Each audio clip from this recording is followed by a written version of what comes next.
কৃপণ ব্যক্তি শরীয়তের অনেক অপরিহার্য কাজ করা হতেও বিরত থাকে, যেমন যাকাত, সদকা ইত্যাদি প্রদান থেকে বিরত থাকা কৃপণ ব্যক্তির কাজ।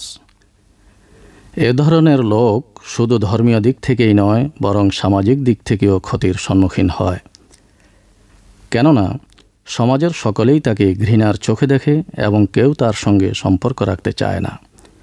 পবিত্র কোরআন এবং হাদিসে কৃপণতার এই মারাত্মক ব্যাধি পরিহার করার জন্য বিশেষভাবে তাকিদ করা হয়েছে। কৃপণতাকে পাক কালামে হারাম আখ্যায়িত করা হয়েছে এবং এজন্য জাহান্নামের ভীতি প্রদর্শন করা হয়েছে। ইরশাদ হয়েছে, ওয়ালা ইয়াহসাবান্নাল্লাযীনা ইয়াবখালুনা বিমা আতাহুমুল্লাহু মিন ফাদলিহি হুয়া খায়রাল লাহুম বাল হুয়া শাররুল লাহুম সায়ুতাওয়াকুনা মা বাখিলু বিহি ইয়াওমাল কিয়ামা। অর্থাৎ আল্লাহ তাআলা তাদেরকে স্বীয় অনুগ্রহ দ্বারা যা দান করেছেন তাতে যারা কৃপণতা করে, এই কার্পণ্য তাদের জন্য মঙ্গলকর হবে। তারা যেন এরূপ ধারণা না করে, বরং উহা তাদের ক্ষতির কারণ হবে। কৃপণতার মাধ্যমে সঞ্চিত অর্থ দ্বারা গলায় বেড়ি বানিয়ে কিয়ামতের দিন পরানো হবে। এ প্রসঙ্গে হযরত আবু হুরায়রা রাদিয়াল্লাহু হতে বর্ণিত হয়েছে, রাসূল সাল্লাল্লাহু আলাইহি ওয়াসাল্লাম ইরশাদ করেছেন, যে ব্যক্তিকে আল্লাহ তাআলা ধন সম্পদ দান করেছেন অতঃপর সে তার যাকাত আদায় করেনি, কিয়ামতের দিন উক্ত সম্পদকে একটি বিষাক্ত সাপে পরিণত করে তার গলায় বেড়ি বানিয়ে পরিয়ে দেওয়া হবে। সে সাপ তাকে পেঁচিয়ে ধরবে, অতঃপর তাকে বলবে, আমি তোমার ধন, আমি তোমার সম্পদ।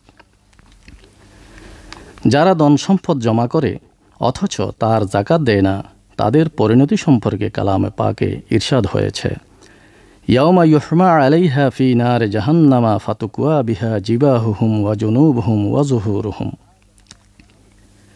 হাযা মা কানাজতুম লিয়াযুকুল আযাবা বিমা কুনতুম তাকনিজুন। স্মরণ রেখো, কিয়ামতের দিবসে কৃপণ লোকদের ধন সম্পদ ও অলঙ্কারসমূহ জাহান্নামের আগুনে পোড়ানো হবে। অতঃপর সেগুলোর দ্বারা তাদের মুখে, পেটে ও পিঠে দাগ দেওয়া হবে এবং বলা হবে, তুমি যে সম্পদ জমা করেছিলে সেগুলির এখন সাজা ভোগ করো। ইসলামে শুধু ধন সম্পদের কৃপণতাকেই কৃপণতা বলা হয়নি, বরং আল্লাহ প্রদত্ত সকল নিয়ামতের যারা শুকর আদায় করে না তারা খুবই কৃপণ ও অকৃতজ্ঞ। ইরশাদ হয়েছে, আল্লাযীনা ইয়াবখালুনা ওয়া ইয়া'মুরুনা আন-নাসা বিল বুখল ওয়া ইয়াকতুমুনা মা আতাহুমুল্লাহু ওয়া আ'তাদনা লিল কাফিরিনা আযাবাম মুহিনা।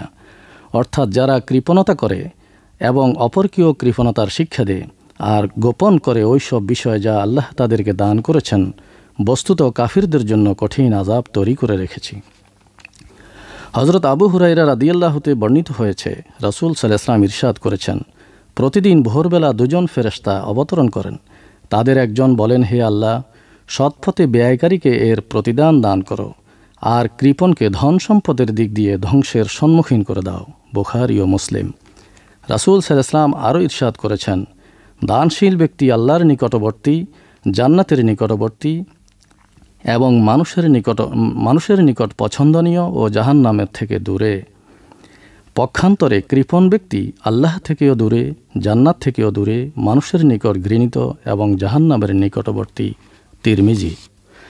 হযরত আবু সাঈদ রাদিয়াল্লাহু তাআলা আনহু হতে বর্ণিত হয়েছে যে রাসূল করিম সাল্লাল্লাহু আলাইহি ওয়াসাল্লাম ইরশাদ করেছেন, দুটি অভ্যাস মানুষের মধ্যে রয়েছে যা কোনো মুমিন ব্যক্তির মধ্যে সমবেত হতে পারে না, যার একটি হলো কৃপণতা এবং অন্যটি অসদাচরণ।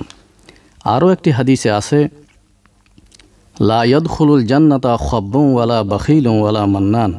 অর্থাৎ প্রতারক, কৃপণ ও গঞ্জনাকারী বেহেশতে প্রবেশ করবে না। তিরমিজি। কৃপণতার দ্বারা মানুষের হৃদয় কঠিন হয়ে যায়।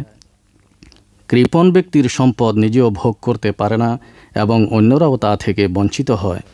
কৃপণতার দ্বারা প্রকৃত অর্থে কোনো সম্পদ বাড়ে না, আর বাড়লেও সঞ্চিত সম্পদের দ্বারা মানুষের কোনো কল্যাণ হয় না। তাই কৃপণতার স্বভাব পরিহার করা সকলেরই কর্তব্য। ধন সম্পত্তির অধিক লালসাকে পরিত্যাগ করা, কৃপণতার পরিণতি ও সাজা সম্পর্কে কোরআন ও হাদিসের সতর্কবাণীসমূহ অনুধাবন করে নশ্বর পৃথিবী হতে চলে যাওয়ার চিন্তাভাবনাই আমাদেরকে কৃপণতার স্বভাব পরিহারে সাহায্য করতে পারে। আল্লাহ তাআলা প্রত্যেক মুসলমানকে কৃপণতা পরিহার করার তৌফিক ইনায়েত করুন। আমিন। ওয়া আখির দাওয়ানা আনিল হামদুলিল্লাহি রাব্বিল আলামিন। আসসালামু আলাইকুম ওয়া রাহমাতুল্লাহি ওয়া বারাকাতুহু।